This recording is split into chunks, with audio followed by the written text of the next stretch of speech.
Olá, eu sou o Felipe Rossal. E eu, Natane do Vale.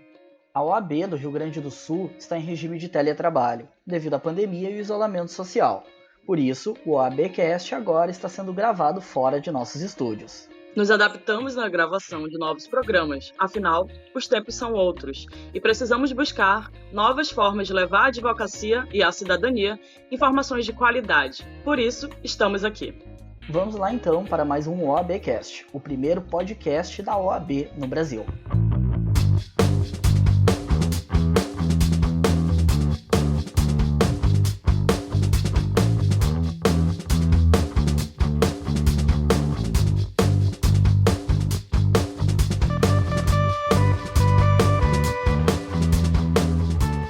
Estamos no mês de novembro e, devido ao Dia Nacional da Consciência Negra, celebrado no dia 20 de novembro, o mês é dedicado ao fortalecimento e discussão da questão racial. No dia 20 de novembro é relembrada a morte de Zumbi dos Palmares, último líder do Quilombo dos Palmares, que foi assassinado em 1695. A causa antirracista é uma das pautas institucionais da OAB-RS.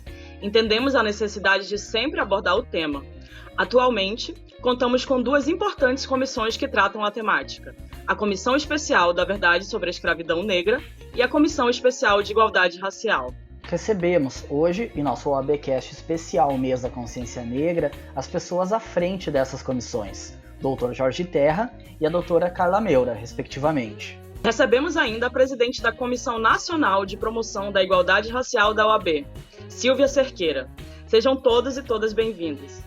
Para iniciar a nossa conversa, doutoras e doutor, tem sido comum alguns comentários nas redes sociais, por pessoas pretas, que é chegado o mês da paciência racial. Afinal, ainda falta muito essa consciência por parte da parcela branca da população, o que comprova que a sociedade brasileira se acostumou a ver pautas relacionadas à negritude como se fossem inferiores.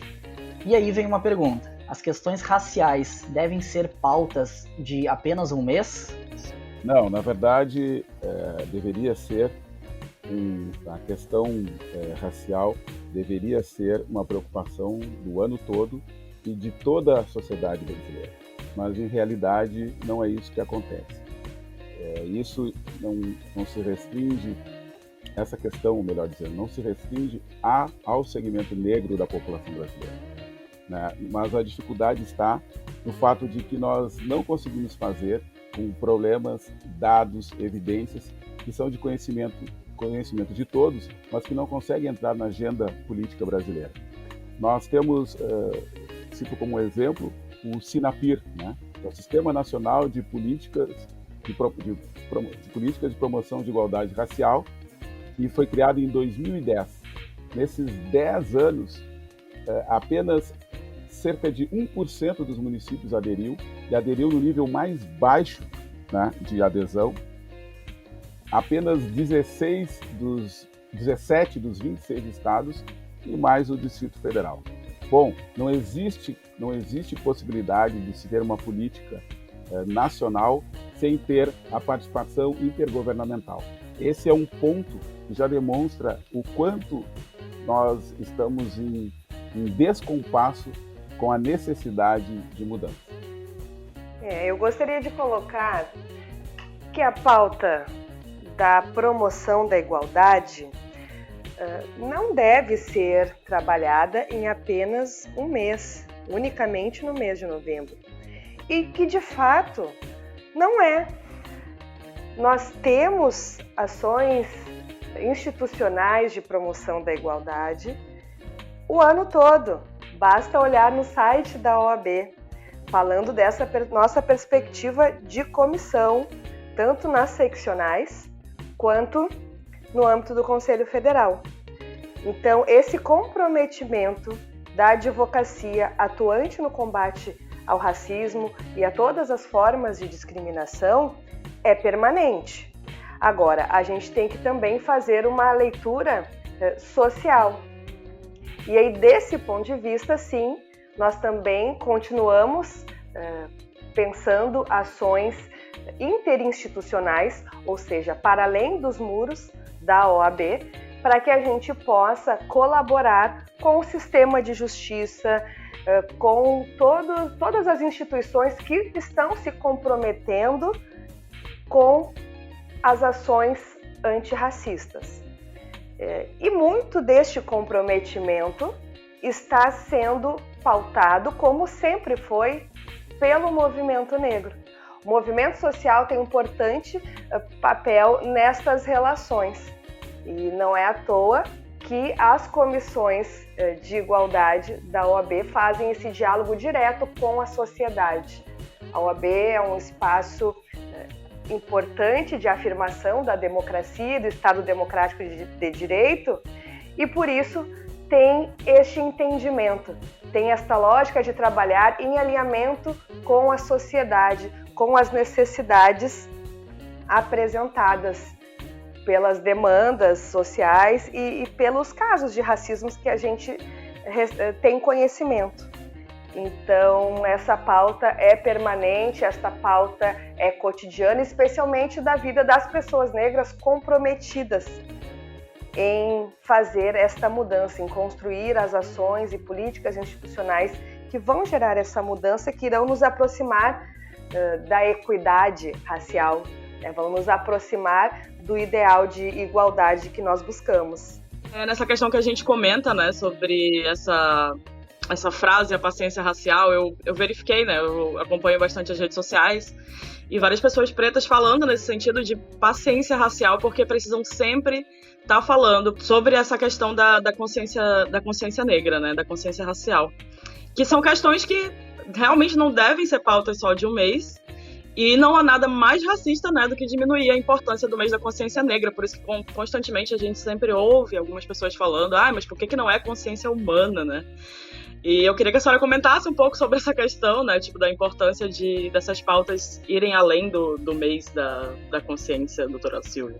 Eu penso que o mês a gente precisa das duas coisas. Precisamos da simbologia do mês de novembro, que é momento de reflexão. É um momento em que toda a sociedade se volta para debater o tema e precisamos também entender que essa paciência a gente não quer mais tê-la, contudo, o racismo está no imaginário coletivo e, em função disso, a desconstrução dele perpassa por esse processo mesmo pedagógico, né? Já que as pessoas não se percebem racistas, porque elas têm toda uma resistência na medida em que elas se colocam muito na perspectiva individual.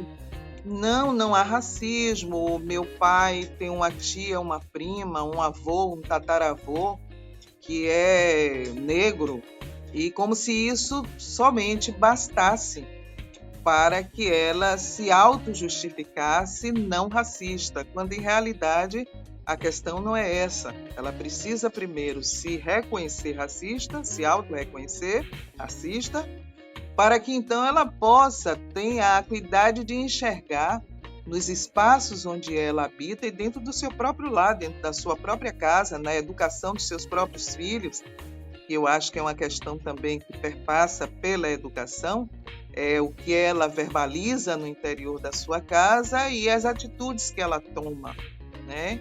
Então eu penso que toda essa construção exterior é que irá sinalizar para ela como ser, em realidade, o que nós precisamos, né?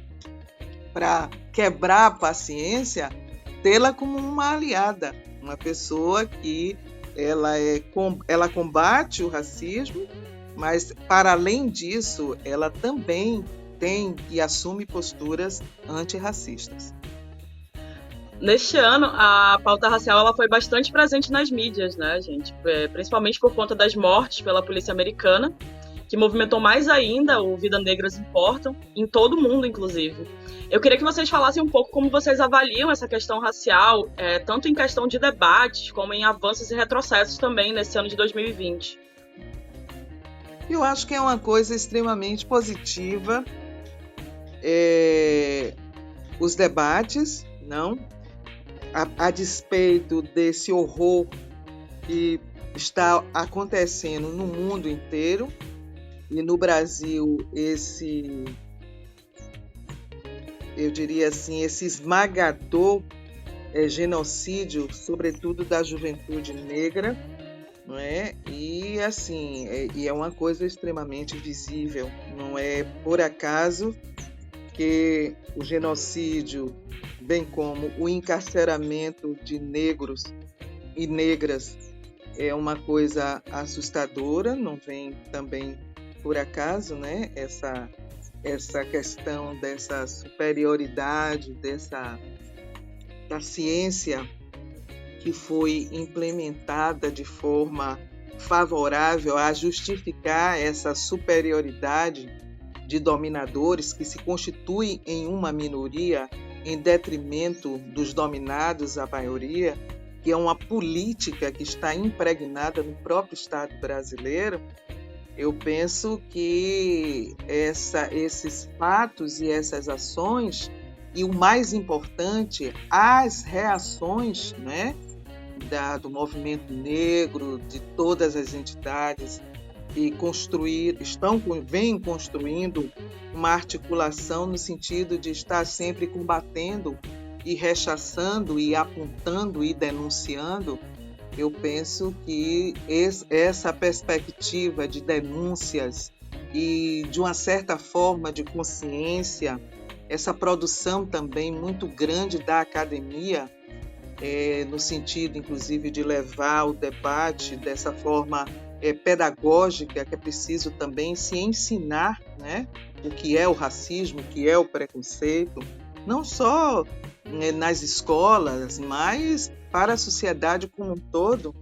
Eu acho que esses debates eles vêm a fortalecer, e a preocupação das instituições, como é o caso da OAB, várias instituições do sistema do judiciário, né, como um todo, o Ministério Público, a própria magistratura também tem assim, dispensado uma atenção maior, até porque atualmente não tem mais como fazer de conta que não está vendo, que as coisas estão aí, né? Hoje a gente já tem o absurdo de ter sentenças até racializadas, então não tem como enxergar, e por conta disso eu acho que o debate ele é muito frutífero. Eu entendo que esses acontecimentos de 2020 nos convidaram a atuar no combate ao racismo de maneira mais articulada, porque nós já tínhamos muitas ações institucionais, muitas ações do movimento social negro sendo realizadas nas suas localidades, nas suas comunidades ou nas suas próprias instituições. Como a doutora Silvia Cerqueira referiu agora, esse movimento ou esses acontecimentos estão nos empurrando e nos convidando para que essas ações sejam mais articuladas. E sendo, na análise do sistema de justiça mais especificamente, nós estamos conseguindo construir estes diálogos com as outras instituições. E esse diálogo, sendo construído coletivamente, tem um alcance maior, tem uma efetividade maior e também nos aproxima de alcançar esse objetivo, nos aproxima de realizar essa promoção da igualdade ou a redução dos números das violências contra a população negra, que a doutora Silvia também referiu. Então, nesse sentido, trabalhar de maneira articulada, trabalhar sob a lógica da construção coletiva, que é o que nós fazemos nas comissões de igualdade racial ou nas comissões de promoção da igualdade, em alinhamento com a Comissão Nacional de Promoção da Igualdade. Então, essa leitura sistêmica, essa leitura contando com a participação de todas e de todos, de diversas instituições, está potencializando as ações de combate ao racismo e às discriminações. Ao mesmo passo que reconheço que a questão negra chegou em alguns espaços que anteriormente eram impermeáveis a determinadas discussões. Tenho que lamentar o fato de que ainda nos faltam ações práticas, concatenadas, voltadas ao alcance de resultados e de impactos positivos concretos. Como exemplo, eu posso referir a década internacional do afrodescendente. Já está na metade e nós não vimos diferença alguma. Nós também falamos dos Objetivos de Desenvolvimento Sustentável, os 17 ODS, e eles estão muito ligados a uma nova sociedade, a uma nova administração pública. Há uma agenda para 2020 e para 2030.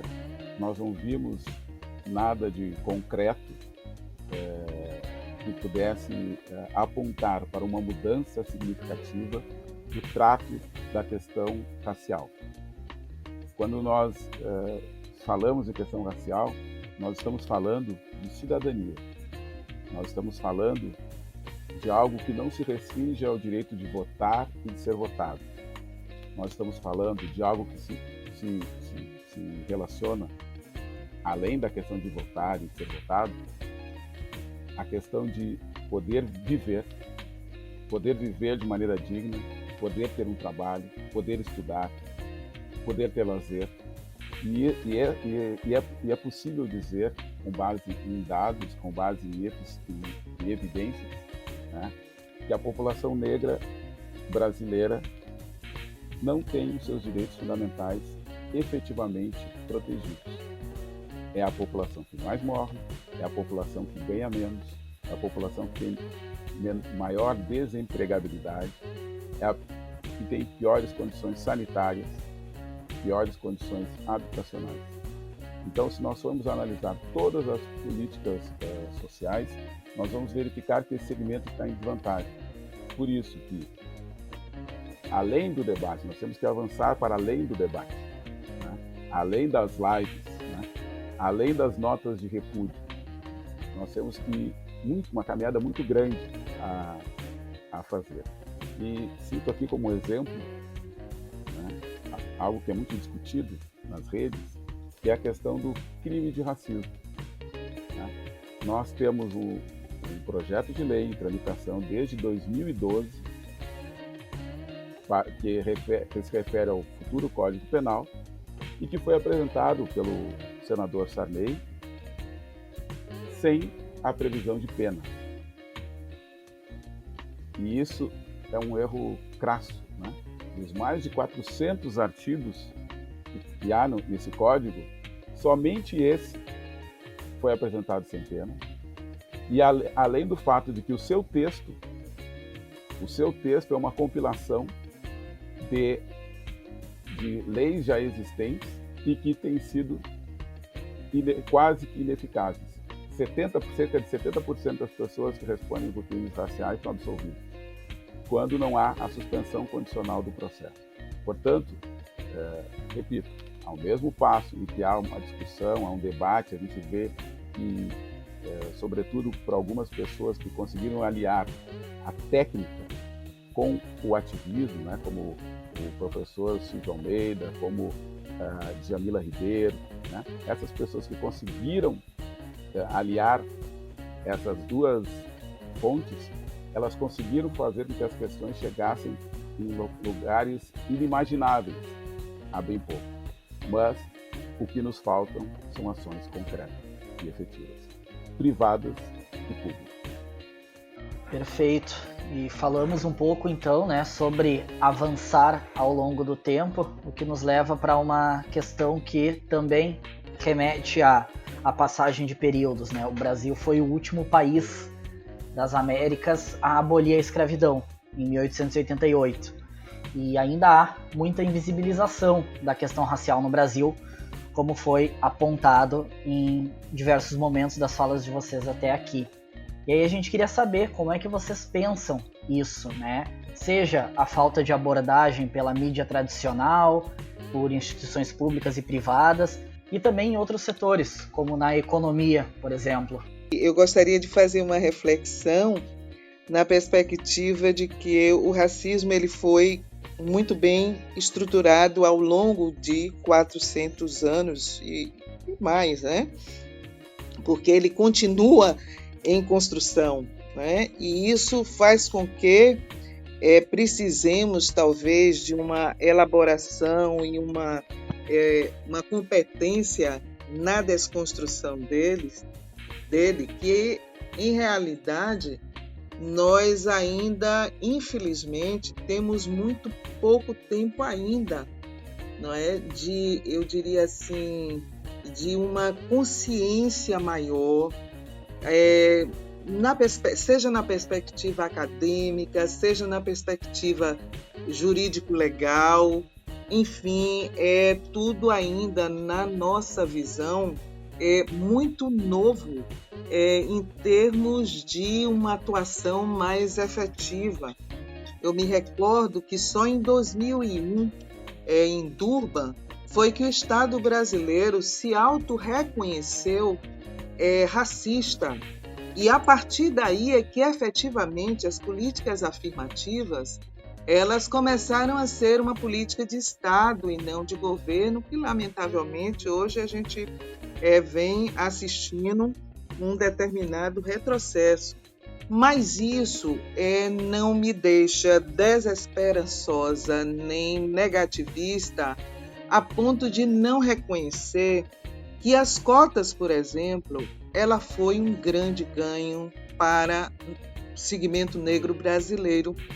Seja as cotas na educação, e inclusive hoje nós assistimos e constatamos e consolidamos, né, um arsenal de jovens negros e negras com produções extraordinárias e de forma assim muito pedagógica, conseguindo falar com muita autoridade, propriedade, numa perspectiva até de transformação positiva, nessa perspectiva de combate ao racismo, nessas áreas a gente já consegue vislumbrar no próprio serviço público também esse crescimento, e nas instituições uma mobilização.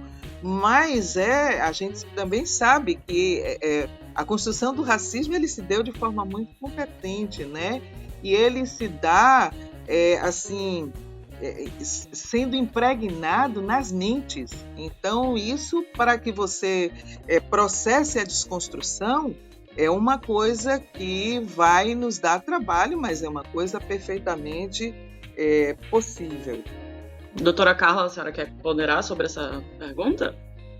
Eu estou aqui prestando atenção na doutora Silvia e acabei Tu pode repetir a pergunta? Porque a fala da doutora Silvia é sempre tão contundente e envolvente que eu fiquei analisando assim e viajei.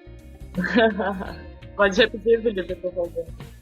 Doutora, a gente tinha comentado um pouco, né, resgatado o que foi falado em avanços ao longo do tempo, né? A gente lembrou então de um ponto importante na história brasileira, que é a abolição da escravidão. Sim. E lembrou que o Brasil foi o último país das Américas a fazer isso, né? E aí, então, a partir desse momento, a gente percebe que ainda assim há uma invisibilização dessa questão racial no Brasil por parte da sociedade como um todo, né? Uhum. E aí a gente queria saber como é que vocês pensam isso, né? Porque às vezes falta uma abordagem pela mídia tradicional dessas questões, mas também às vezes de instituições públicas e privadas, e ainda há uma invisibilização do debate, por exemplo, no campo econômico, né? E a gente queria saber então como é que vocês enxergam isso. Até complementando um pouco sobre o que o Felipe falou agora também, a própria questão da mídia independente, né? A mídia independente carrega a pauta racista nas costas. É o único tipo de mídia que realmente trata e analisa e traz para a sociedade, né, essa questão, falando um pouco sobre essa importância da mídia. E é bem importante assim, a gente avaliar como essa falta, né, de dessa pauta mais presente, ela influencia também nessa luta do combate ao racismo? No meu entendimento, essa questão histórica influencia diretamente nas relações raciais da atualidade. A gente precisa fazer uma leitura sociológica para compreender minimamente o quanto essa abolição inacabada reverbera nos dias atuais. Então, o fato da gente lutar por esses espaços ou trabalhar e pensar técnica e politicamente a inclusão da população negra, a inclusão da advocacia negra, como a doutora Silvia Cerqueira referiu, e a participação permanente de homens e mulheres negras no sistema de justiça e nos espaços decisórios, essa construção pode ser compreendida como um reflexo, né, do entendimento social ou do entendimento que permeia o imaginário coletivo, que coloca a pessoa negra num lugar de subordinação. Então é contra este entendimento que nós lutamos e trabalhamos política e tecnicamente todos os dias.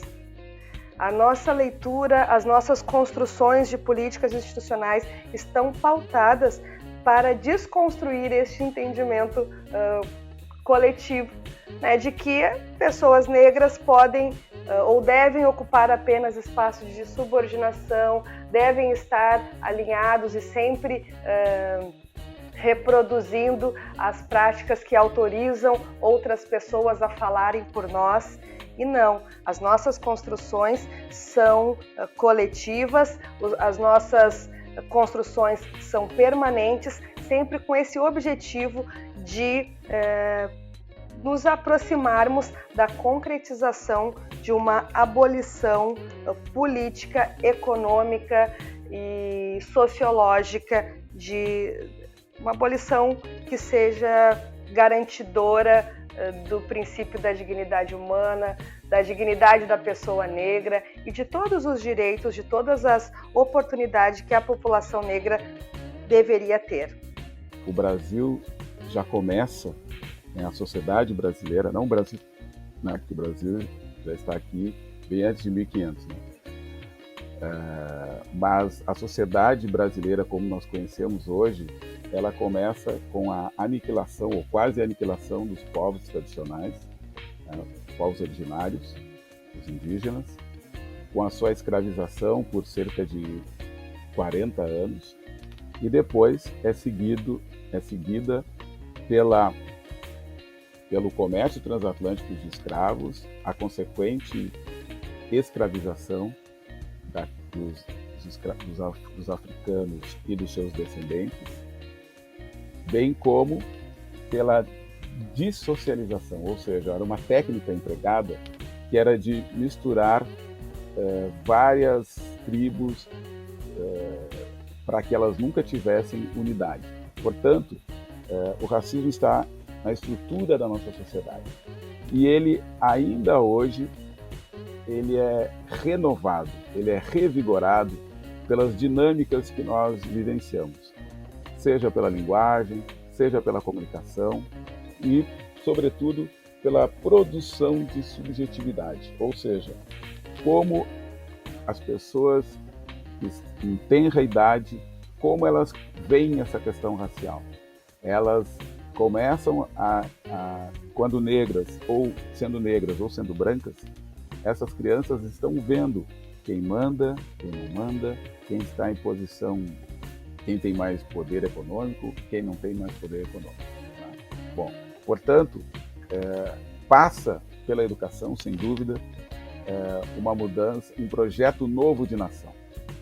Mas como falar em passar pela educação, quando nós temos uma disposição na Lei de Diretrizes e Bases da Educação Nacional, que já conta com 17 anos, né, muito influenciada pela Conferência de Durban, né, e que obriga a ensinar a história afro-brasileira nas escolas públicas e privadas de ensino fundamental e médio.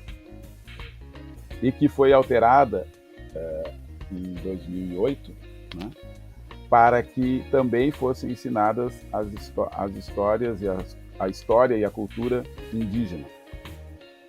O fato é que essa disposição é solenemente descumprida pelos estados, pelos municípios e também pela União. Então, fica comprometida qualquer possibilidade de mudança pela educação. E é bom que se diga que cumprir a Lei de Diretrizes e Bases da Educação Nacional não é ter atitudes ou iniciativas pontuais, individuais, de alguns professores. É mudar o plano político-pedagógico, é mudar o plano de ensino, é mudar o plano de aula. Isso é algo absurdo? É algo muito difícil de fazer? Não. Em 2013, quando houve as manifestações de junho, uma reclamação bem grave que apareceu foi com relação à saúde pública. Bom, no ano seguinte, 2014, o governo federal promoveu, por intermédio do Ministério da Saúde e por intermédio do Ministério da Educação, uma modificação das diretrizes da medicina. Ela era direcionada para que os nossos médicos trabalhassem em hospitais e em clínicas. E houve uma mudança significativa para que também aprendessem um pouco mais, fizesse parte da sua formação com relação à medicina comunitária. Portanto, quando se quer fazer, é possível fazer. Bom, essa questão da mídia também é uma coisa muito relativa, porque nós temos, digo no ponto dos comentários, da pergunta, né? Ou seja, de que a mídia tradicional não daria conta dessa realidade. O fato é que não é novidade para um adolescente essas desigualdades, né? Que dirá para as instituições, que dirá para os adultos, né? Que dirá para as pessoas que estão no comando, né? Nós temos, com relação à morte de jovens negros, o Fórum Brasileiro de Segurança Pública, de tempos em tempos, consegue que por 2 dias ou 1 dia isso seja tema. O IBGE já trouxe e traz dados mostrando isso, né? Tempos em tempos, inclusive tem uma edição que é sobre os 120 anos da abolição. Ele é 10, tem uma série de instituições que trazem essa questão. Bom, e essa questão racial, ela é tão já difundida que o Fórum Econômico Mundial, né, olha que é o centro do capitalismo hoje, né, capitalismo mundial, criou um indicador para medir a diversidade de empresas e de cidades. E mesmo assim, a gente encontra esse mercado de trabalho que paga menos, né, e desemprega mais as pessoas que não sejam brancas. Inclusive, teve uma pesquisa do Instituto Ethos, no ano de 2016, custeada pelo BID, onde se queria saber qual a posição das mulheres e das pessoas negras. Na verdade, ao meu ver, faltou um cruzamento, mas está bem. E se percebe que o histórico no meio empresarial desses dois segmentos é muito parecido. Quando se está falando de estagiários ou dos cargos de posicionamento mais baixo, o número é de cerca de quase a metade é de mulheres, quase a metade de negros. Mas quanto mais vai subindo na hierarquia, na estrutura das empresas, como gerência, supervisão e conselho de administração, essas duas figuras, tanto a mulher quanto os negros, vão sumindo, né? A ponto de as mulheres no conselho de administração das empresas chegarem a 10,9% e os negros a 4,1%. Onde foi esse universo de pesquisa? Foi com as 500 maiores empresas brasileiras. Quantas responderam? 117 das 500 maiores empresas responderam os questionários e nem todos os questionários de maneira completa. Eu só queria alertar que 117 corresponde a 24% de 500. Portanto, 76% das 500 maiores empresas brasileiras sequer respondeu a essa pesquisa custeada pelo BID e promovida por um instituto de credibilidade como o Instituto Etos. Então, doutores, falando um pouco agora sobre essa questão da advocacia negra, eu queria que vocês comentassem um pouco sobre os desafios, né, de ser um advogado e uma advogada negra atualmente, principalmente em relação ao nosso sistema judiciário, né, que segue sendo um sistema estruturalmente racista, e enfim, queria que vocês falassem um pouco sobre isso. Bom, Nathani, falar sobre advocacia negra é falar sobre a nossa construção diária de resistência, porque nós enfrentamos, né, desde a infância, nós que eu digo homens e mulheres negras, desde a infância também na adolescência, durante a faculdade, e não é diferente quando chegamos no sistema de justiça, né, quando nos colocamos como advogadas e advogados negros e negras. Nós temos também de enfrentar muitas situações de racismo e de machismo, porque são elementos que andam juntos, né? E aí, repito, mulheres negras têm essa intersecção, porque sim, nós sofremos a discriminação racial, né? Nós sentimos o racismo de homens e mulheres brancas e também nós temos de conviver com o machismo de alguns homens negros. Então, nessa perspectiva, o cotidiano não é fácil, não é simples. Entretanto, nós não estamos sozinhas e não estamos sozinhos.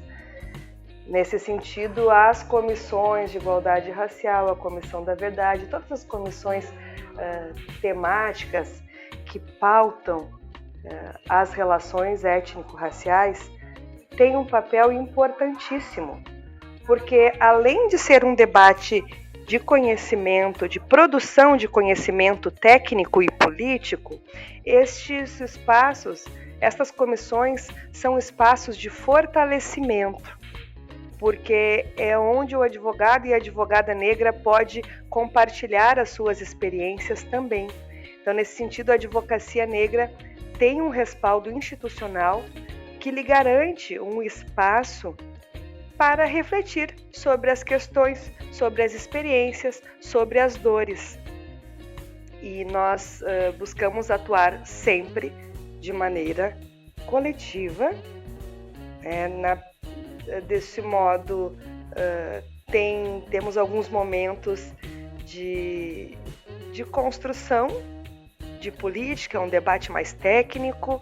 Temos também momentos, né, de trocas de experiências, onde a gente tem a possibilidade de perceber que as nossas dores não são só nossas, que outras colegas e outros colegas passam também por situações que buscam minimizar o nosso conhecimento técnico ou que buscam desconstruir a nossa trajetória política ou que buscam invisibilizar esse poder que a gente tem de articular a técnica com a política, porque sim, toda a advocacia negra é uma advocacia técnica e política. E nós temos muitos advogados e muitas advogadas negras comprometidas com a pauta racial, com a produção do conhecimento técnico-científico, com a luta pelo combate ao racismo e ao machismo,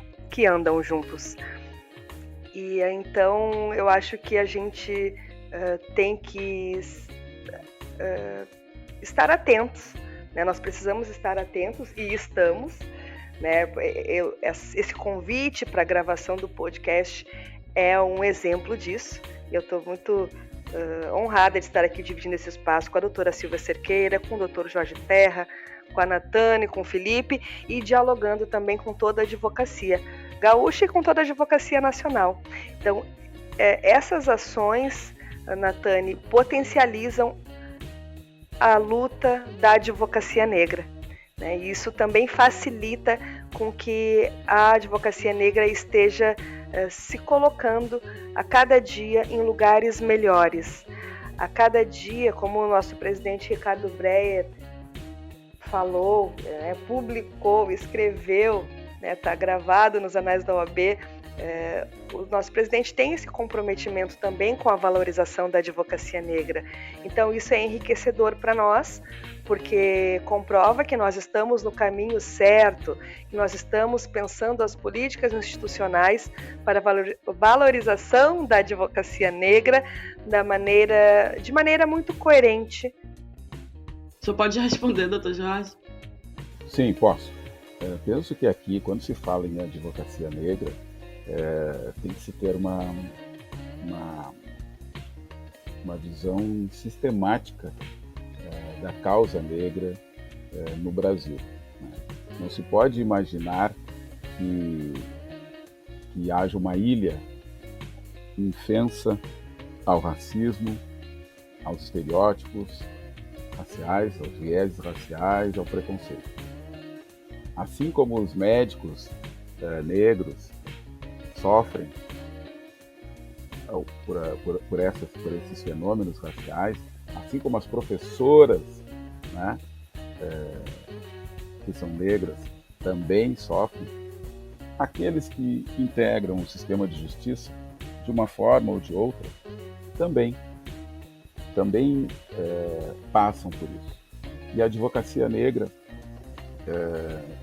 está envolvida nessa série de questões que dizem respeito a outros segmentos e tem algumas particularidades, né? Por exemplo, um advogado, que é um advogado privado, não um advogado público, né? Ele é um empreendedor, né? Ele monta o escritório, ele tem que manter o escritório, ele tem que gerenciar o escritório, ele tem que buscar clientes, manter clientes, né? Bom, mas aí a gente vai verificar que há uma questão de intergeracionalidade, né?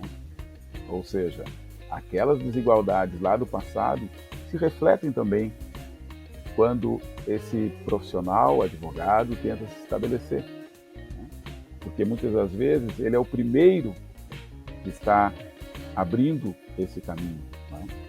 E ele não tem uma clientela que veio do seu pai, do seu avô, ele não tem um capital inicial para manter ou para abrir o seu escritório, manter o seu escritório. Portanto, há uma particularidade aí que muito ligada à questão empreendedora da advocacia. Bom, é bom que se diga que os advogados negros devem e são capazes de atuar em todas as questões, né? Compliance, proteção de dados, né? Direito tributário. Essa deve ser uma luta, e é uma luta diária, né? Do profissional negro, da advocacia negra. Mas uma questão que eu gostaria de aproveitar a pergunta para falar é com relação ao ensino jurídico. O ensino jurídico precisa ser revisado, né? Anteriormente, pelos anos 70, a formação estava ligada a meramente ser um técnico, né? Eu tinha que saber o caso e entender qual a ação correspondente que eu deveria ajuizar. Mas com o tempo, essa figura do advogado mudou, né? Ele precisa ser um profissional atento a várias questões, né, do nosso dia a dia, né? Há questões que vão, inclusive, tratar de questões tecnológicas. Tem que ter um tempo para se preparar para isso, tem que ter dinheiro para buscar essas informações e formações, né? Bom, mas o ponto que eu queria referir era a questão do nosso ensino jurídico. O nosso ensino jurídico precisa ser reformulado, não só por conta da advocacia negra, mas por conta daqueles negros que não são advogados. Ou seja, mais da metade da população. Nós passamos o curso inteiro de direito sem discutir sobre igualdade racial. Falamos de igualdade, mas não falamos de igualdade racial. Pouco discutimos sobre racismo, né? Muito embora seja uma técnica que profissionais negros e brancos precisam dominar. Nós falamos de direito constitucional e elogiamos determinadas constituições, né, como a Constituição de 34, por exemplo, e em nenhum momento sequer falamos de eugenia, da influência da eugenia nos processos de constituição, de composição ou de formação das nossas constituições, né, 34, 37.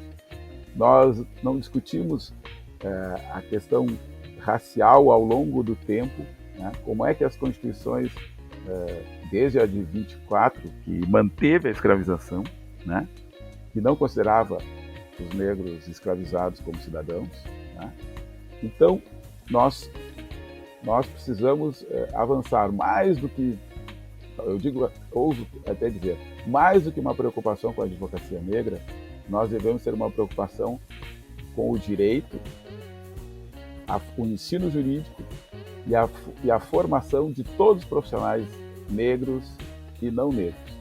Por conta de que, se nós, advogados negros, levarmos pauta para pessoas que desconhecem a realidade de mais da metade da população e desconhecem o que o direito foi capaz de produzir com relação a essas questões ao longo do tempo, o nosso trabalho será árduo e com pouca chance de êxito.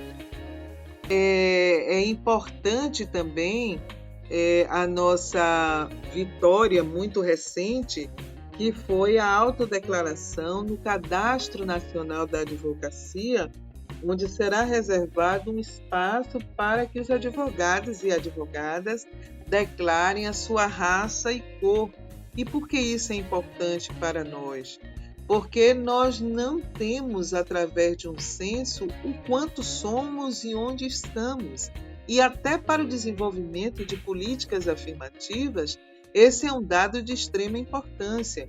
E a CNPI, muito recentemente, encaminhou essa proposição, que foi acolhida à unanimidade numa sessão extraordinária, e hoje esse cadastramento, esse quesito da autodeclaração já está normatizado no Regulamento Geral da Ordem dos Advogados, além do provimento 95. Então, são conquistas, é uma caminhada difícil, mas são conquistas que, com muita luta, a advocacia negra está obtendo, e, sem sombra de dúvidas, a mobilização da Comissão Nacional em parceria com as comissões aí do Rio Grande do Sul, através da doutora Carla Meura, né, que tem sido uma incansável lutadora para que essas conquistas se efetivem. Nós temos tido, sim, muitas vitórias também.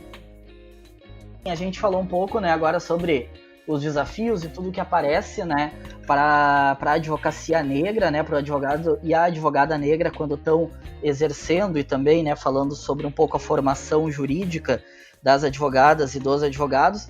E aí a gente queria falar então de legislação, e puxando um pouco para a legislação brasileira, na questão racial a gente acaba citando dois importantes tópicos aqui hoje.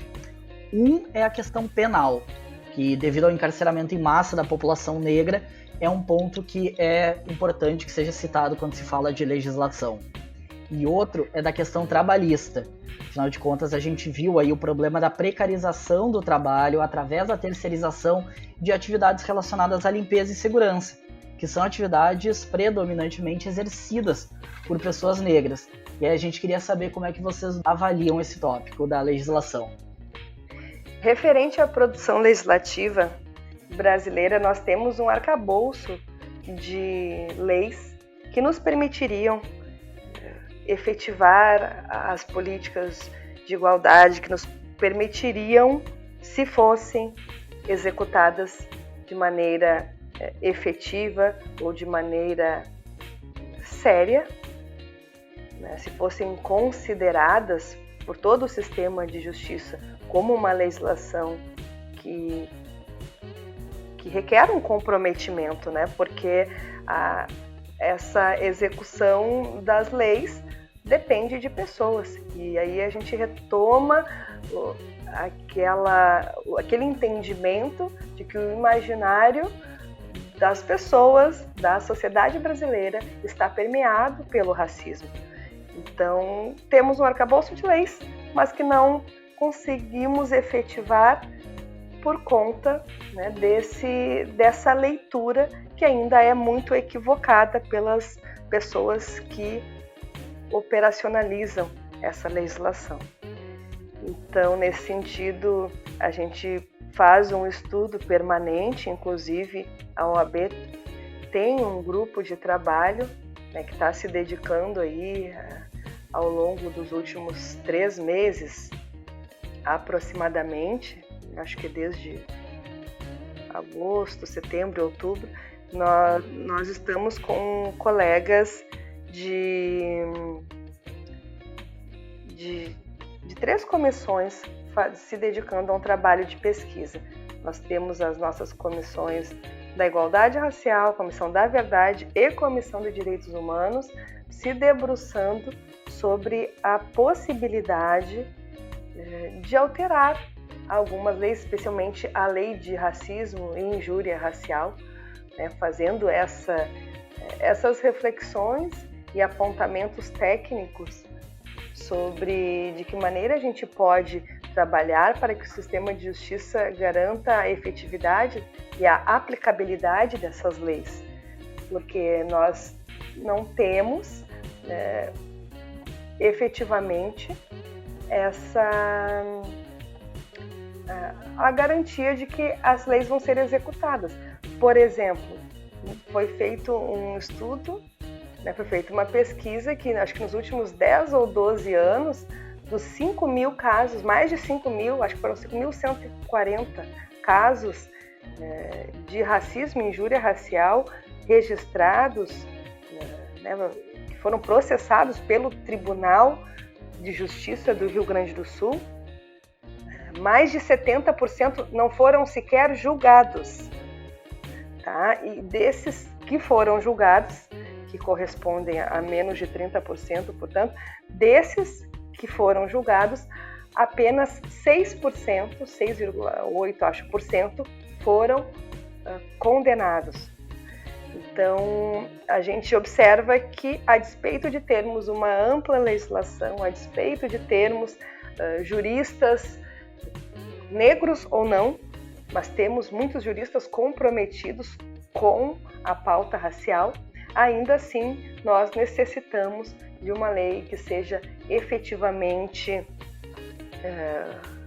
concretizada e, além disso, precisamos garantir que essa legislação não fique à mercê do poder discricionário dos entes públicos, né? Porque, por exemplo, no crime de racismo, nos crimes de racismo, fica assim, né, vulnerável a interpretação, por exemplo, do policial que vai registrar o boletim de ocorrência, porque muitas vezes a vítima chega relatando que sofreu racismo e é tipificada como injúria racial. Teve uma situação que eu acompanhei a vítima na delegacia, era notoriamente um crime de racismo, se enquadraria na lei específica 7.716, e eu falei para o delegado, a gente está vendo, porque o boletim de ocorrência foi feito como injúria racial, e eu estava presente e argumentei, olha, estamos diante de um fato notório, típico de racismo que se enquadra na lei 7716. E aí ele disse, pois é, doutora, mas se eu colocar como crime de racismo, eu vou ter que mandar o réu para o presídio central. Então, por isso, ele estaria naquele momento escolhendo colocar como injúria. Ora, esse tipo de escolha, esse tipo de discriminação, porque é uma dupla discriminação, né? A pessoa já vem fragilizada de uma situação de racismo e ainda tem que passar pela discriminação nas outras áreas do sistema de justiça. Então, esse tipo de discriminação também é autorizado pela lei, que apresenta o seu tipo mais aberto e que dá aos operadores do sistema de justiça esse poder discricionário. Então, é nesse sentido que eu entendo que a gente tem que trabalhar, para que as leis sejam mais com um tipo mais fechado, mais direcionando, né, as ações, não dando tanta brecha, não dando tanto espaço para que as pessoas possam deliberadamente escolher de acordo com a cara, ou melhor dizendo, de acordo com a cor da vítima ou com a cor do réu, para que não se possam fazer pré-julgamentos baseados nas suas subjetividades. A própria questão também, né, doutora, termos mais juízes e mais, enfim, pessoas do direito, do sistema judiciário negras também, né, isso é bem importante para que a gente consiga quebrar essas estruturas de racismo, né? Sem dúvida, Natane. A participação da advocacia negra nesses outros espaços, como por exemplo na magistratura, vai fazer uma diferença importante na análise desses processos, na leitura desses casos de discriminação e de tantos outros, porque traz um olhar mais humanizado, traz um olhar de vivência, né? Oportuniza um entendimento ou uma leitura de quem compreende o que está sendo analisado. E é importante que todas as partes envolvidas nos processos tenham esse entendimento, estejam abertos, né, para fazer um julgamento ou uma análise técnica, sim, com uma certa neutralidade, sim, mas também considerando o fato, a experiência, a dor e os traumas que a situação dos crimes de racismo, que a situação de discriminações, as situações de discriminações raciais nos apresentam.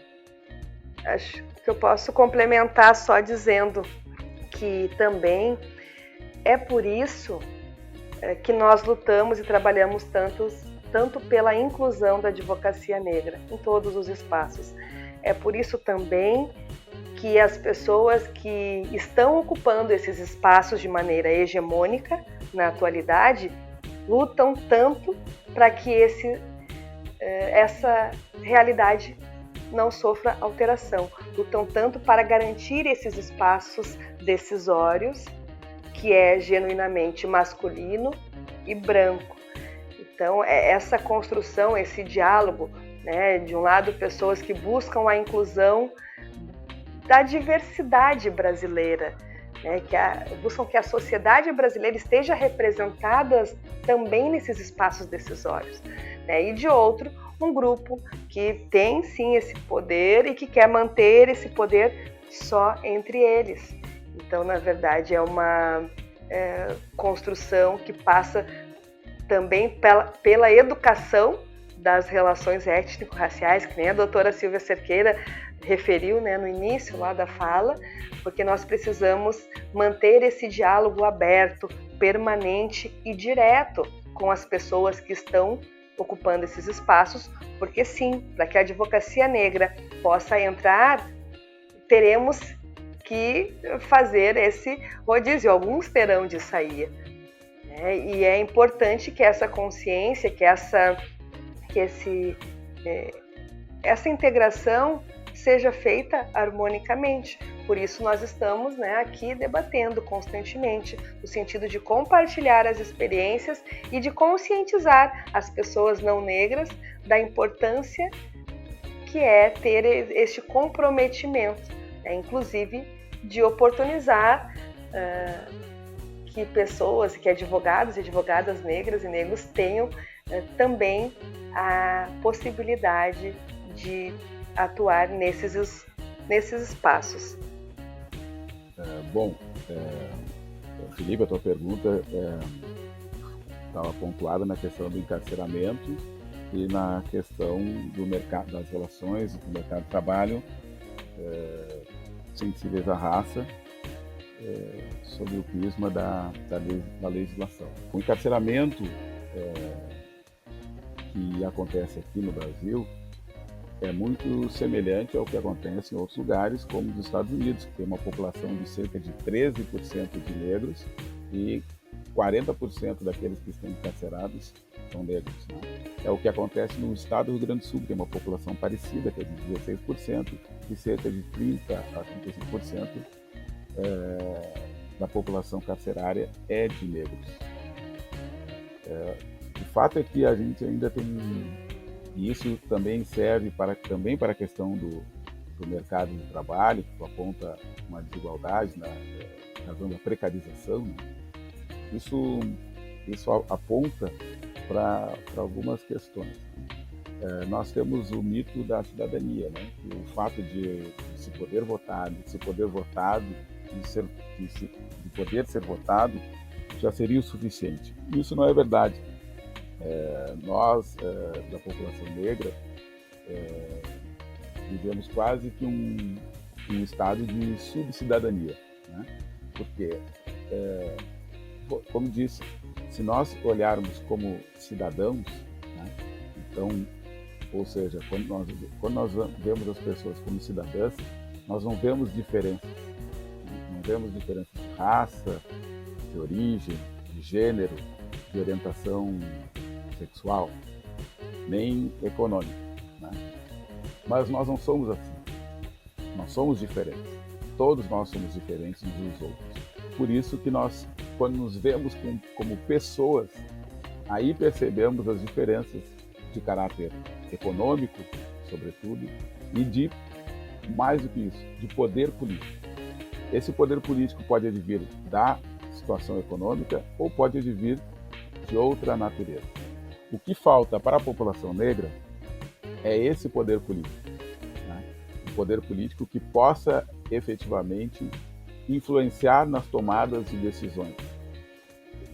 Então, quando se tem políticas que são eminentemente repressoras, né, no campo da segurança pública, e não políticas que são de prevenção à criminalidade, é quase como um processo natural que os negros sejam presos, que os negros, por não terem uma estrutura de defesa, não terem advogados, as defensorias não conseguem dar conta de tantos casos, né?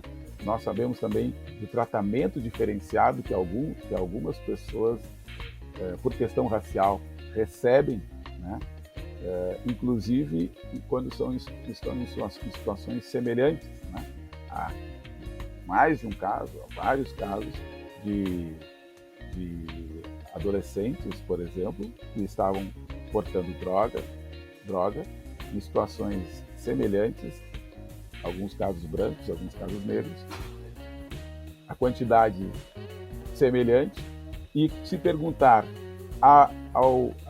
àquele adolescente, se branco, perguntar quando começou a consumir, se negro, quando começou a traficar, né? Nós já tivemos notícias aí de sentenças que expressamente referiram a questão racial como um critério ou como um motivo de convicção da culpabilidade das pessoas, né? Portanto, esse encarceramento ele decorre da inexistência de políticas de prevenção à criminalidade, de desigualdade no mercado de trabalho, de e de desigualdade no sistema de justiça. Né? No mercado de trabalho, por conta também de uma desigualdade que começa na educação, as pessoas negras, muitas delas, acabam ocupando vagas ou na economia informal ou na economia formal com baixa remuneração. E essas, né, no sistema capitalista, são as que mais sofrem com mudanças como as que ocorreram no Brasil quando da reforma trabalhista, porque ela foi evidentemente uma reforma de supressão de direitos, né? Ela não foi nem um pouco equilibrada. Nathalie, com relação à tua pergunta, né,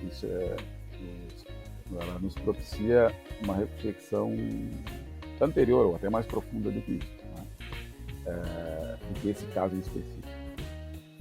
É tratar ou pensar sobre para que exatamente existem as cotas raciais, as ações afirmativas dentro das instituições.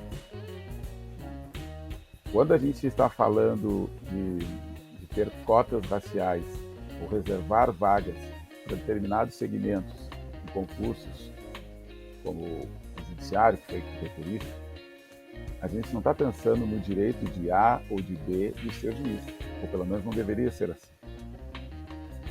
A gente deveria estar pensando em como aquela instituição será a partir do ingresso de A ou de B, com a sua vivência e com a sua experiência diferenciada daqueles que já lá estão. Ou seja, como a instituição poderá se tornar, ou que se tornará a instituição com a contribuição desses novos integrantes. Isso nos obriga a pensar que uma instituição, seja ela qual for, ela não existe para si mesma. Ela existe para a sociedade e para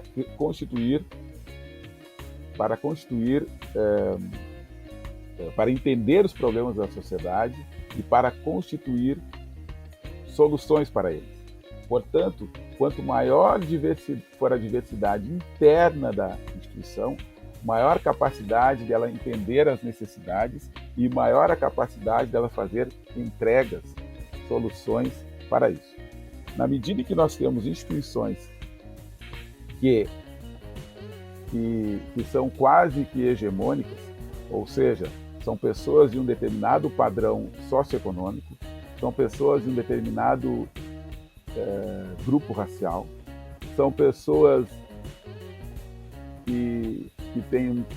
Agora a questão de gênero está quase que sendo equacionada, né? Mas ainda temos a questão da orientação sexual, né? Bem forte ainda, a falta, né, dessas pessoas nas instituições. No que tange à legislação referente ao crime de racismo, que é referido pela doutora Carla, né, eu considero que a nossa legislação ela não é boa, né?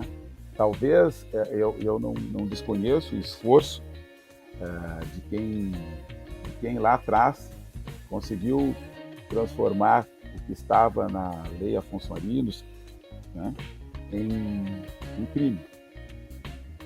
Né? E é a Lei 7716, que é a Lei CAO, que converteu em crime. Mas ela tem uma série de questões técnicas que ajudam a essa impunidade. Ela, por exemplo, ela identifica lugares de cometimento de crime. Né? Discriminar alguém na escola ou assemelhado. Discriminar alguém em salão de beleza e assemelhado. Isso é desnecessário. Né? Muitas das vezes se fica discutindo, há um conflito aparente entre o artigo 20 da Lei CAO, que refere ali a questão de estimular, praticar, né, discriminação, com o parágrafo 3º do artigo 140 do Código Penal, que é o que prevê a injúria racial. E aí as pessoas ficam discutindo, não, foi injúria racial, não, foi foi crime de racismo. Bom, a pena é exatamente a mesma. 1 a 3 anos e multa. 2. Há algumas particularidades quando se está falando de crime de racismo e quando se está falando de injúria racial. A injúria racial, por exemplo, permite o perdão judicial. E esse perdão pode decorrer da retorção, ou seja, a pessoa ofende de lá e a outra ofende de cá. Né?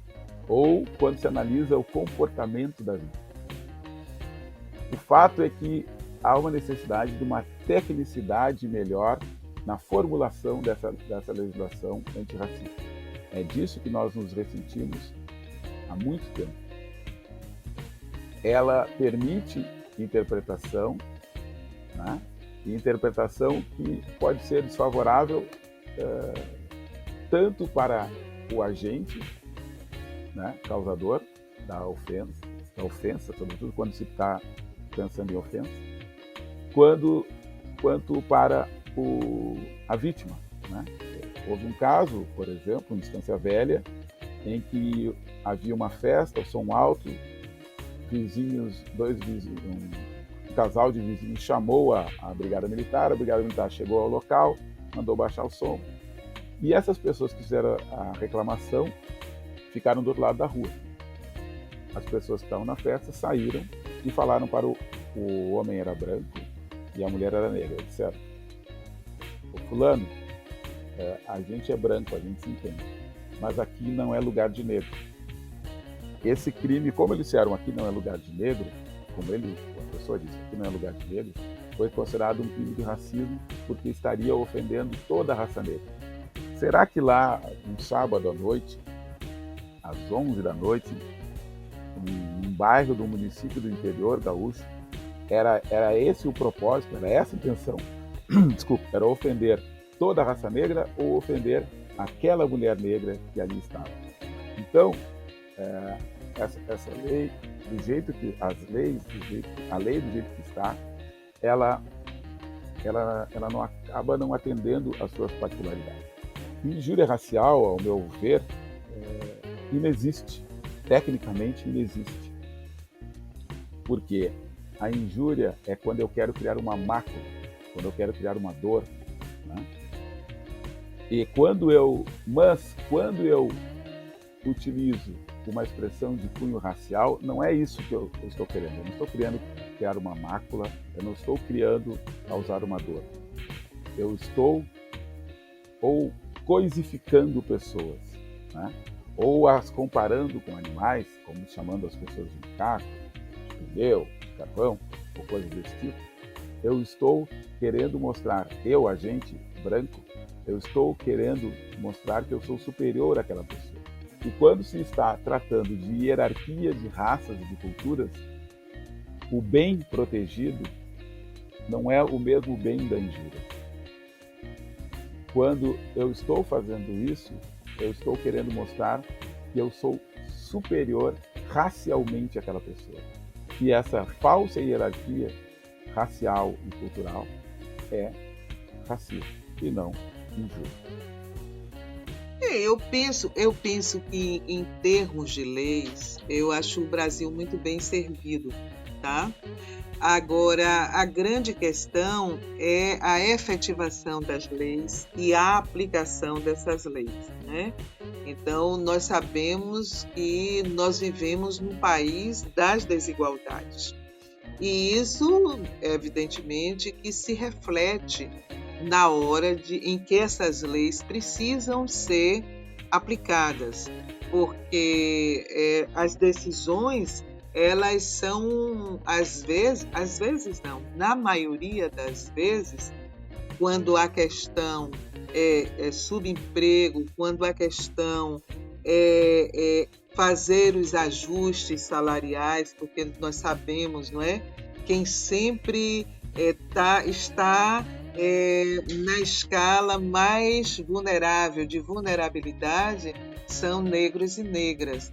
Então, por exemplo, o trabalho doméstico, ele não tem a mesma valorização que outros trabalhos ainda que já se tenha evoluído em termos de legislação, porém, cada vez que surge uma dificuldade, como agora nós estamos vivendo, seguramente essas conquistas elas são reduzidas, né? Essas conquistas, porque, tipo assim, a gente sabe a carga maior nas costas de quem vai ter que arcar, né? São negros e negras que vão ter os seus salários reduzidos e ter as suas cargas laborais ampliadas, aumentadas. Isso na perspectiva trabalhista, embora a lei esteja aí dando todo o direcionamento,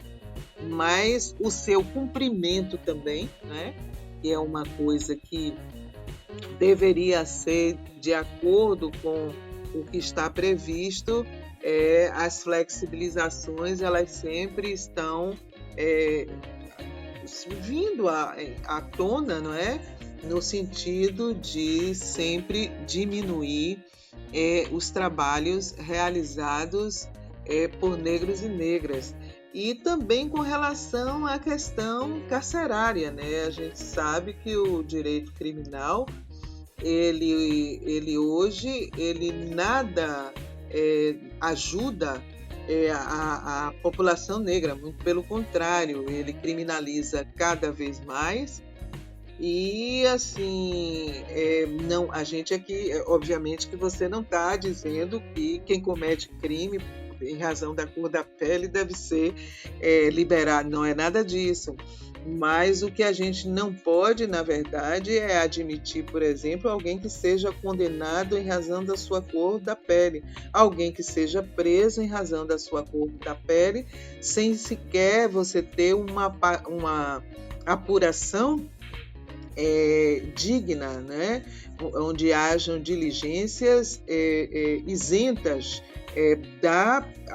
considerando tão somente a pessoa, mas independentemente de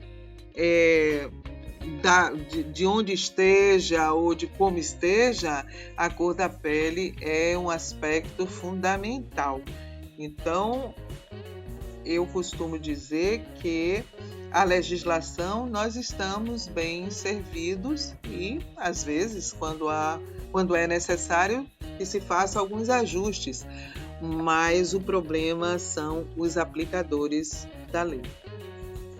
Então, o programa já está se encaminhando para o fim, né? Eu quero concluir essa nossa conversa perguntando aos doutores, ao doutor Jorge Terra e à doutora Carla Meura, como é que tem sido, né, a atuação das comissões desse ano, para a gente dar um panorama também das ações na OAB, né?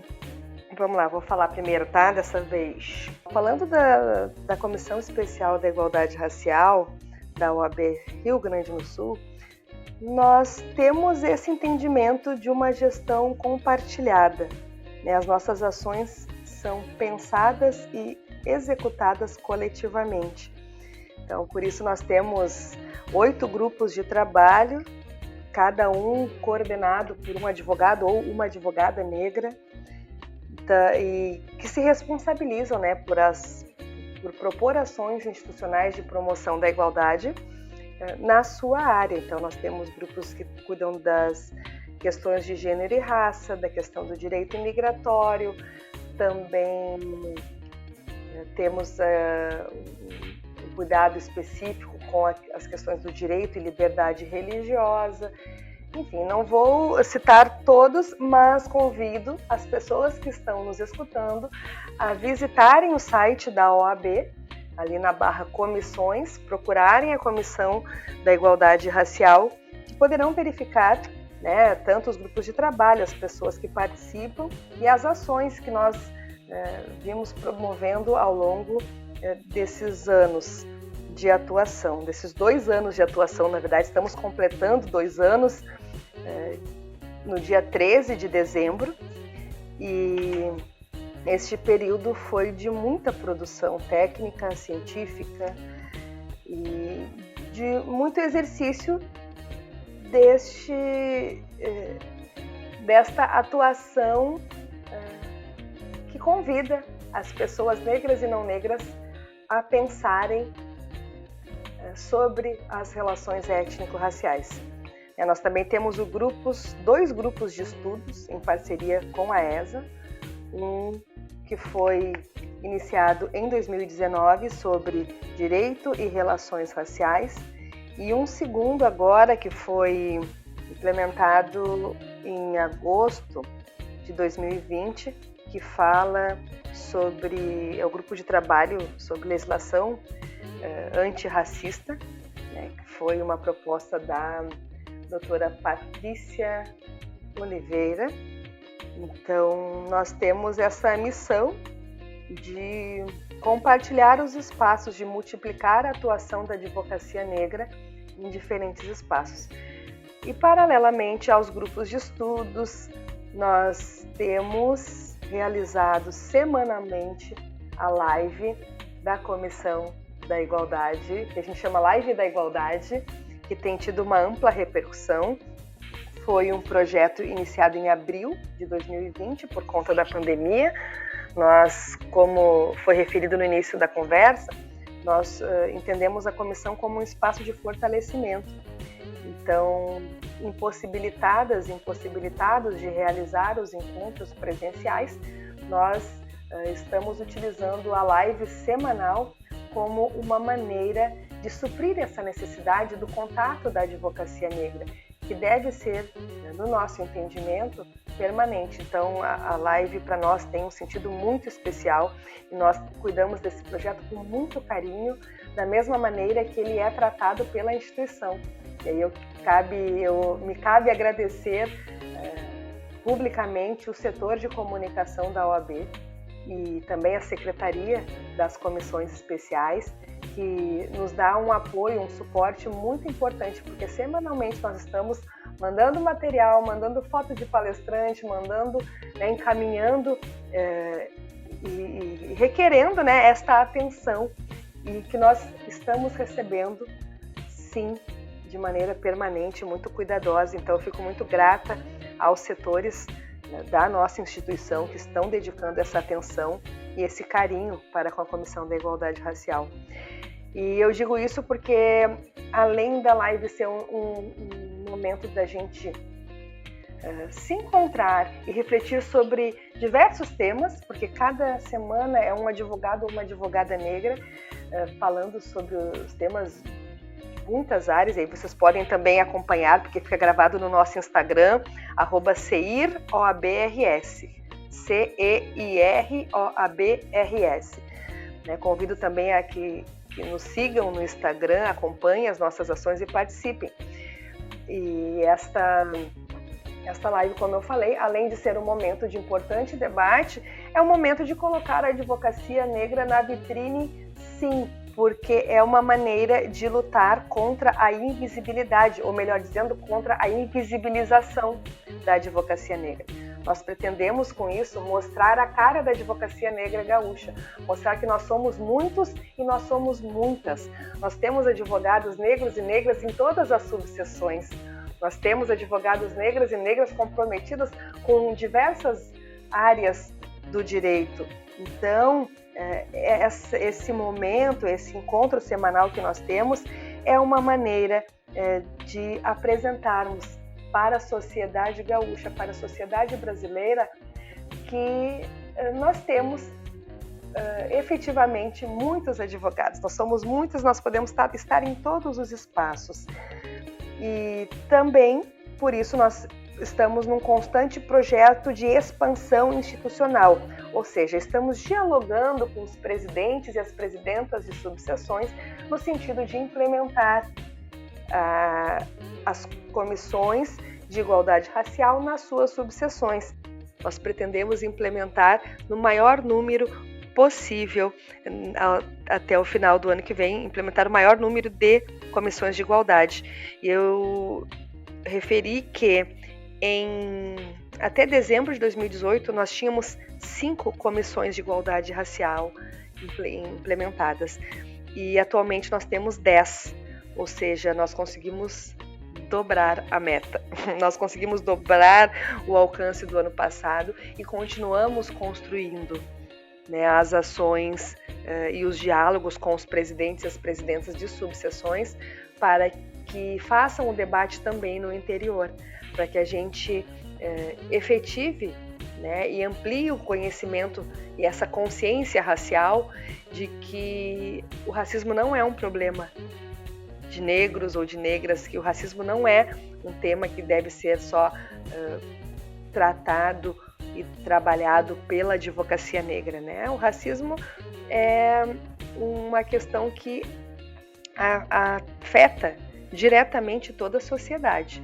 Então, por isso, nós continuaremos, né, com essa construção coletiva, com essa missão de ampliar o número de comissões instauradas e também sempre cuidando desse alinhamento técnico e político, como foi referido pelo Dr. Jorge Terra, que é muito importante e que nos é muito caro. Então a gente vai sim, e isso se dá, a formação técnica também se dá através dos seminários que nós temos realizados, temos convidados e convidadas de nome nacional e internacional. Nós tivemos esse mês uma palestra importantíssima com uma professora de História dos Estados Unidos. Então, essa construção visa fortalecer a advocacia negra política e tecnicamente. E nesse sentido, a Comissão Especial de Igualdade Racial está de portas abertas, assim como é a gestão do presidente Breyer. Nós temos espaço para dialogar com toda a advocacia gaúcha, com todas as pessoas que se comprometem com a promoção da igualdade, que se comprometem em construir uma sociedade menos racista, e que se compromete em pensar as políticas institucionais de promoção da igualdade. Atualmente nós temos quase 100 advogados e advogadas participando da comissão e isso é muito enriquecedor porque nós iniciamos a comissão com 20 colegas ou 24 colegas, depois nós fomos ampliando, conquistando parcerias, conquistando outros grupos de advogados e advogadas negras, porque sim, nós somos muitos e somos diversos e todas e todos nós temos legitimidade para tratar da pauta, mas a Comissão de Igualdade Racial tem essa missão de fazer essa leitura sistêmica, de agregar, de acolher o maior número possível de advogados e advogadas, negros e não negros, mas que estejam comprometidos com a pauta racial. Eu sou muito satisfeito com o trabalho das integrantes e dos integrantes da Comissão da Verdade sobre a Escravidão Negra da OAB-RS. Né? É um trabalho que é, na verdade, um processo de justiça de transição. E o que exatamente é isso? Né? Bom, primeiro é preciso dizer que isso aconteceu em apenas 2 lugares do mundo, na África do Sul e também após a Alemanha nazista. E o que exatamente é isso? É, primeiro, identificar violações sistemáticas de direitos, identificar os responsáveis e, se possível, puni-los. Repensar ou reformular ou até extinguir instituições, né? Reparar aquelas pessoas que sofreram violações e buscar reconciliação. Então, percebe-se que é um processo de reconstituição de laços de uma sociedade, coisa que não houve na história do nosso país. Né? Nós substituímos um longo período de escravização por uma falsa democracia racial e por um período de forte influência da eugenia. Então, esse nosso trabalho é um trabalho extremamente diferenciado. E nós recebemos, primeiramente num seminário, e depois em outra ocasião em que esteve em Porto Alegre, nós recebemos a visita da professora Ana Lúcia Araújo, que é uma pesquisadora na Universidade de Howard, nos Estados Unidos, e que publica livros. Ela já veio na UNE, já veio em vários lugares, ela anda pela África do Sul, pelos Estados Unidos, na França, também na Holanda, falando sobre a escravidão, falando sobre o comércio transatlântico de escravos e também publicando livros. E ela disse que a nossa comissão aqui do Rio Grande do Sul chegou num ponto onde outras tantas não chegaram, porque nós temos recomendações. Nós fizemos várias atividades lá desde o início, seminários, fóruns virtuais, fóruns de conversa, né? Nós somos divididos em um grupo que está escrevendo a tese, está ouvindo pessoas e escrevendo a tese. Nós temos um grupo de relatoria, nós temos um grupo de mobilização, né? E eu deixo aqui meu abraço a todas essas pessoas, porque elas disponibilizam seu tempo, sua arte, né? E sua vontade para que as coisas aconteçam.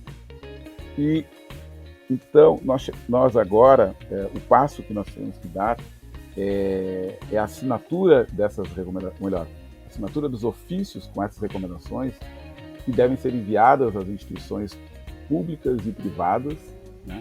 Tem que haver um monitoramento dessas respostas, verificar quem respondeu, quem não respondeu, o que respondeu, nos colocar à disposição para conversar, para debater, para propor ideias para cada uma dessas instituições.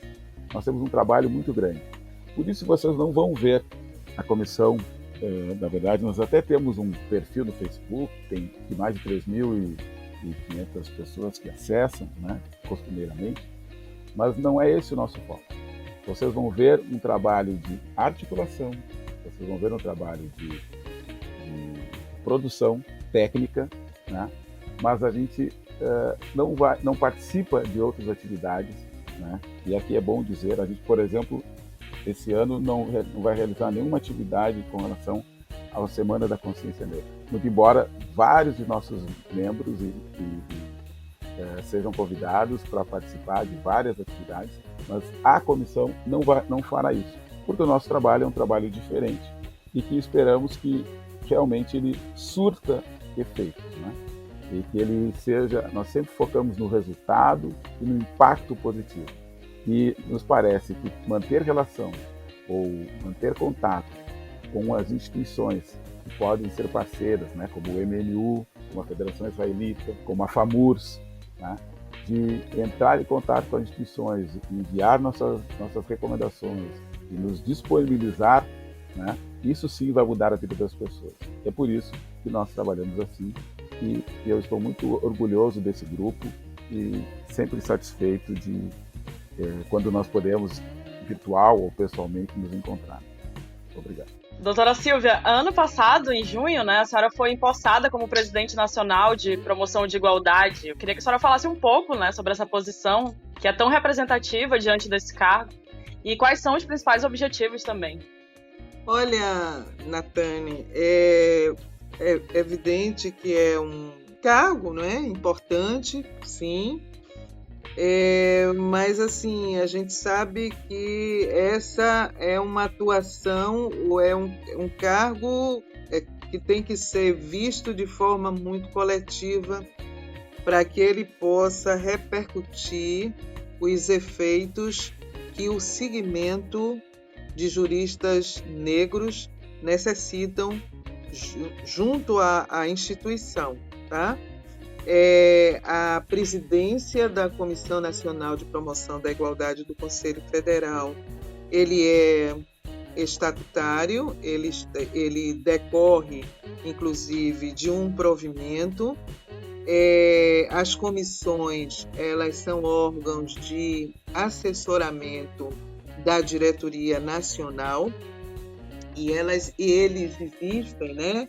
Esses cargos existem no sentido de dar todo o suporte nas competências das matérias que serão desenvolvidas. O nosso caso é a promoção da igualdade. Então, a partir daí, nós somos assim responsáveis, né? Em dar esse suporte à diretoria e ao longo curso desse período aí, nós vimos ampliando a nossa gestão, compartilhando, acima de tudo, essa gestão, porque nós compreendemos que os juristas do Sul, do Norte, do Centro-Oeste, cada um deles tem uma peculiaridade, e como nós estamos em âmbito nacional, nós precisamos fazer uma escuta construtiva, é o que temos feito desde 2019, né? E já iniciamos já com um evento acerca de ações afirmativas, o Advogado e a Democracia, foi o nosso pontapé inicial de fazermos essa escuta. Dividimos o Brasil, o país, em regionais, e essa caminhada nós estamos fazendo, ouvindo, conversando com a advocacia de cada local, sabendo onde o Conselho Federal, através da nossa comissão, pode caminhar junto com as seccionais no sentido de aprimorar essa promoção de igualdade, atender às demandas da peculiaridade, inclusive, de cada região, e, por fim, fornecer ao Conselho Federal essa pavimentação, que é de suma importância para que a gente possa estabelecer políticas institucionais que venham a contemplar as demandas.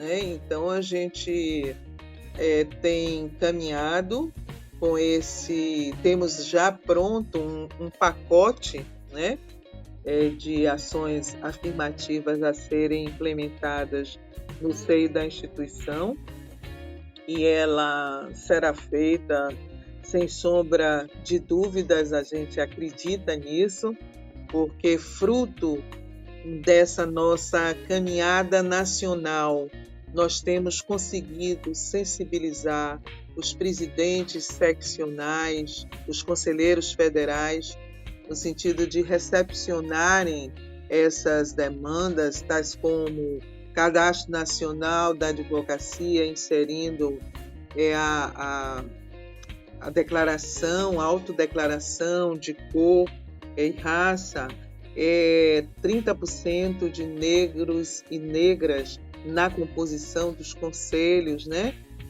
seccional, próprio federal, nas caixas, nas escolas superiores e na própria Escola Nacional da Advocacia, o curso de Relações Étnico-Raciais, a escolha no 5º Constitucional de negros e negras, Então, são algumas das demandas que nós colhemos no Brasil enquanto política de ordem a ser implementada durante aí essa nossa agenda 2020 e 2021. Então, é uma responsabilidade muito grande, mas que eu compartilho com muita alegria, com muita felicidade, com todo o Brasil, e nós estamos caminhando. Bom, agora sim a gente está se encaminhando para o final do nosso OABcast, e aí, para concluir a nossa conversa, queria saber se vocês têm alguma mensagem final, alguma última consideração que vocês gostariam de deixar para quem está nos ouvindo agora após tudo que a gente conversou. Eu gostaria de agradecer a oportunidade de mais um diálogo tão importante na nossa instituição, parabenizar o Dr. Jorge Terra pela atuação da Comissão da Verdade, da qual eu tive a honra de fazer parte no início da gestão. Em 2015 foi por onde eu caminhei os primeiros passos institucionais e aprendi muito atuando na Comissão da Verdade, muito mesmo. Aprendi questões técnicas e políticas, o Dr. Jorge sempre compartilhou com a gente, então isso é importante para o fortalecimento da advocacia negra também, né, e ratificar, né, o entendimento de que os grupos são diferentes, as comissões são diferentes, mas não são antagônicas. Cada uma atua na sua forma, cada uma constrói a política institucional à sua maneira e todas são válidas, todas são legítimas, todas são importantes e todas estão gerando mudanças na vida da advocacia negra e na vida da sociedade negra brasileira. Então, só mesmo agradecer, parabenizar a atuação de todo o sistema OAB que tem se comprometido com as políticas institucionais de promoção da igualdade. Na ESA, nós encontramos esse respaldo, esse alinhamento e essa parceria político-institucional. Também na Caixa de Assistência aos Advogados do Rio Grande do Sul, nós encontramos esse alinhamento, esse entendimento da importância de construção de políticas de promoção da igualdade e em todos os setores, como eu já referi anteriormente, nós temos sim encontrado esse diálogo com outras comissões, outros presidentes de comissões, temáticas ou não. Todas e todos estão nesse alinhamento, nessa busca. É óbvio que não estamos perto de alcançar o grande objetivo, não, óbvio que o caminho é árduo, nós sabemos. E é claro que também não está tudo bem, né? Porque se estivesse não precisariam as comissões de igualdade racial e as comissões da verdade atuarem. Mas justamente porque sabemos que tem essa necessidade, sabemos que as duas comissões desenvolvem um papel institucional importantíssimo em alinhamento com as diretrizes da gestão do presidente Ricardo Breyer. Então nós estamos também muito felizes, muito contemplados com a atuação da advocacia negra gaúcha. Fica o meu abraço a toda a advocacia gaúcha, a todas as pessoas que estão nos escutando, a toda a comunidade negra periférica que nos escuta, que nos apoia e que dá legitimidade e convicção de que estamos fazendo o caminho correto. Um grande abraço a todas e a todos. Bom, eu gostaria de agradecer a oportunidade de estar aqui com a doutora Carla, com a doutora Silvia, né, com o Felipe, com a Natane. Sempre é importante a gente estabelecer trocas, né, trocas ricas. Né?